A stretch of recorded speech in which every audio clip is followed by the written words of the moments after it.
Over the winter, with my 60th birthday looming, I turned around to Andrew and I said, I want a party. And my husband, married to me for 32 years and a good bean, says, sure. So we start looking for places to have the party, and I'm having a problem. Nothing is kind of quite right. The places in my small town here in Connecticut where I live are a little too pizza and beer. And the places that I really like, these craft cocktail lounges, like our Hartford Flavor Company establishment, they're a little farther than I want my friends having to drive home after they've had some drinks. And nothing's quite right. Plus, also, the thing is, my friends are scattered all over. I have lifelong friends, and they are scattered to the winds. They are concentrated in the New York metro area. Thank you, Facebook, for helping me maintain relationships for all this time. But I know they're not going to be that enthused about coming up here. Like, New York isn't going to think it's great. New Jersey's not going to want to come. None of these people are that enthused about this. And so one night I have this idea and I say to Andrew, what if we do the party in New York? What if we bring the party to them? And good bean that he is, he says, sure. So I start Googling for places and I find this place on the Upper West Side that I really like. It's a craft cocktail bar with a private room, and the reviews on Yelp are all really good. And so I move forward and I book. There's two rooms there. There's the smaller room and the bigger room. But by virtue of the fact that we're moving the party to New York, already my budget is swelling. So I booked the smaller room.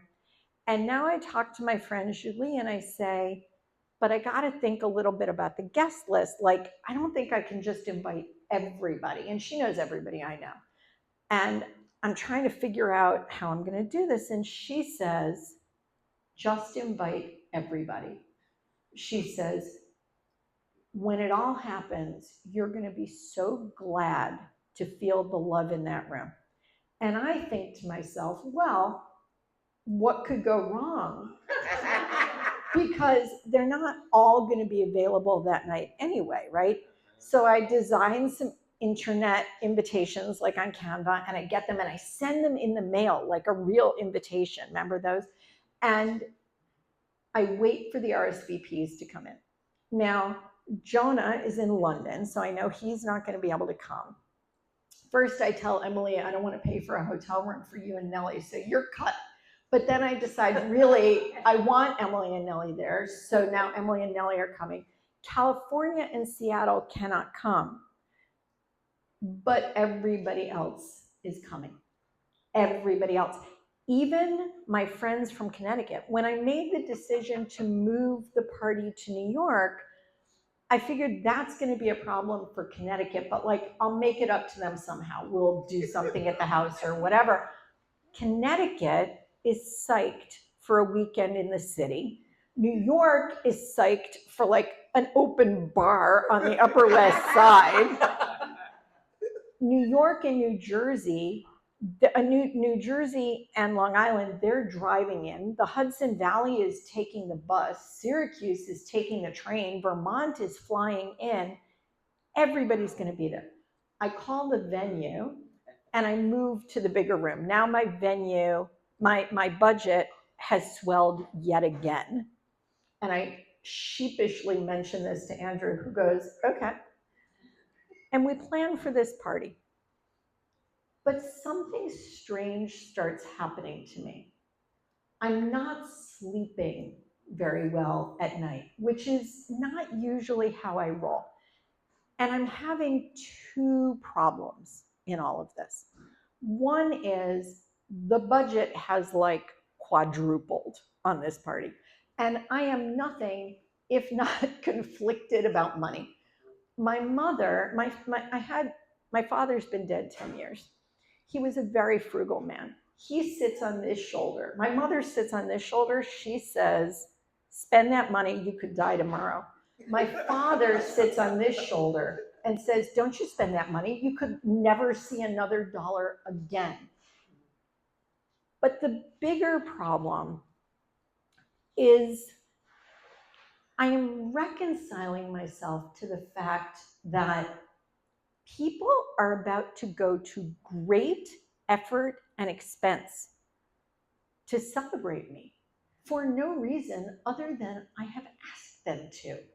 And like, self-esteem is not usually my problem. I am up here telling you people's stories all the time about my life and my kids and my one and only ever Brazilian bikini wax.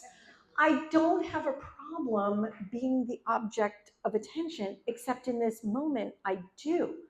Like this party, this is not a required party. It's not a bar mitzvah, it's not a wedding, it's a birthday party for like a fat kid that nobody really likes. And I am super squirmy about all this. So I do with this feeling what I do with most emotional kryptonite, and I put it in a lead box and lock it up where I can't look at it and start internet shopping. And over the next 2 weeks, I buy and return no fewer than a dozen sequin shirts until I find just the one I like. And I pass my time, and I start sleeping-ish. And the night of the party comes, and I get dressed in my outfit and my sequin shirt, and we take a cab from the fancy hotel where all of Connecticut is staying, and we go to this venue on the Upper West Side. And you guys, it's magic. The drinks are perfect. The food is perfect. The venue is perfect. My sequin shirt is perfect. The gifts are perfect. The toasts are perfect. When the whole thing is over, people are saying things to me like, you're amazing. And I am so grateful the universe put you in my path. And I love you. And Julie is right. I am so grateful for every person in that room. I am so grateful to have felt this love. Back in the hotel, I look at Emily in the bathroom and say, what just happened? Who gets to have this? I'm older now, I'm 60, so I'm actually old. And I think a little bit, more than a little bit, I think about death. And what I think about specifically the most is funerals. I think it is really a shame, a tragedy, that we tell the people we love most what they mean to us at the very moment that they can't hear it. But what I know is that's not going to happen to me. I asked the people I love to tell me so and to show me so, and they did so in spades. And I look back at that night, and what I know is I deserved it. And the other thing I know is so do you. Thank you.